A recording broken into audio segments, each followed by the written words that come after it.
So I wanted to add more interest to the work, and that's why I cut out this second piece that was attached in here. I wanted to just bring it out a little bit to give it more interest in the art, also to allow more light through. This is a chandelier. This will be a chandelier. So this allows more interest and more light and variation to happen. I cut a tight curve here. Sometimes that's tricky with glass. Glass wants to, once you score it, glass actually prefers to be cut, prefers to fracture in a straight line. It doesn't like to curve.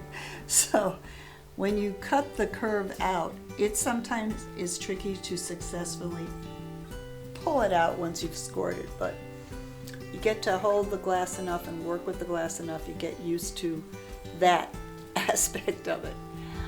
Some shapes are just harder than others.